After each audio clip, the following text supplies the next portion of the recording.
حن قلبي للمدينة لرسول الله فاقتفى القلب حنينا. Rasululloh sallallohu alayhi va sallam aytganlar: سيأتي زمان على أمتي. Ummatim uchun hali shunday zamon keladiki, iymon keltirgan, menga ergashgan, o'zini musulmon sanaydigan ummatim namozni to'la-to'kis ado qilmay qoladi. Har yerda baland binolar quriladi. İnsanlar har gapida Alloh nomidan qasam ichadi-yu, qasamning ustidan chiqmaydi. Odamlar bir-birlarini la'natlaydi. Poraxo'rlik va zino avj olib ketadi. Oxirat kuniga bepisandlik bilan qarashni boshlashadi. Bu dunyoning o'tkinchi matohlari evaziga oxirat dunyosini sotib yuborishadi. Dar haqiqat bugun odamlar moddaparast bo'lib qolishdi.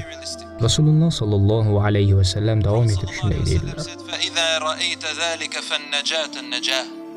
Qachonki siz o'sha vaqt ustidan chiqib qolsangiz, o'zingizga boshpana izlashni boshlang.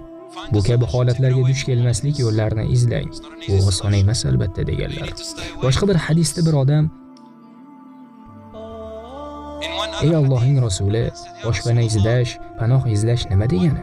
Bu gaplaringizning asl mohiyati nimadan iborat deb so'radi. Rasululloh sallallohu alayhi va sallam quyidagicha tushuntirdilar. Bu degani, qachonki o'lim seni yo'qlab kelmagunicha o'z uyida qolish, og'ziga mahkam bo'lish, tilini va qo'lini harom ishlardan tiyish dedilar. Birodarlarim, axir bundan ham yomon kunlar kelishi mumkin.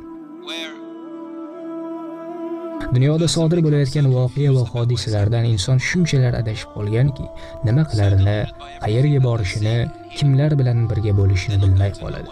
Hamma narsadan shubhalanishni, ehtiyot bo'lishni boshlaydi.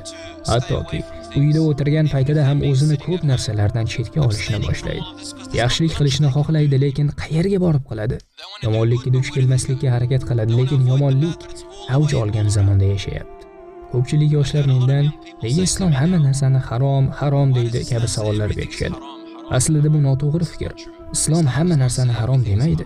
Ammo atrofni yovuzlik qamrab olganida xuddi islom hamma narsani harom deganga o'xshab ko'rinadi. Chunki biz ana shunday zamonda yashayapmiz. Rasululloh sallallohu alayhi va sallam aytganlar: hali gunohlar oson amalga oshiriladigan zamon keladi. Hayo va iffat o'z qadrini yo'qotib boradi. Bu inson hayotining qiymati borgan sari arzonlashib borayotganining dalilidir. Uning qiymati yo'qoldi. Payg'ambarimiz sollallohu alayhi va sallam bizga shunday deganlar: insonlar namozlarini to'la-to'kis ado qilmay qo'yishadi. Namoz insonlar nazdida o'z qiymatini yo'qotib boradi. 5 mahal namoz shoshilinch e'tiborsizlik bilan ado etiladi. Namoz o'z ahamiyatini, zaruriyatini yo'qotadi. Agar bu yo'lga pullar aralashsa, namozni ham tashlab yuborishadi.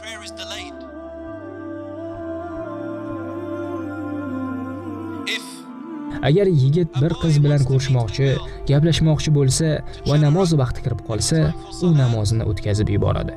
Agar gap boylik, manfaat, hayotda biror narsaga ega bo'lish haqida borsa, insonning xayoliga eng oxirgi keladigani namoz bo'lib qoladi. Bir birodarimiz menga: "Men 5 mahal namozni ishim sababli ado qila olmayman" dedi. Shunda men: "Hech namoz uchun vaqt ajratishga urinib ko'rdingmi?" Yo'q, islom menga oilangni ta'minla deb buyuradi-ku. Agar Alloh seni oila bilan ne'matlantirmaganda, oilang bo'lmas edi. Allohga noshukrlik qilib undan yuz o'girayapsan. Undan o'zgaga suyanib qolyapsan.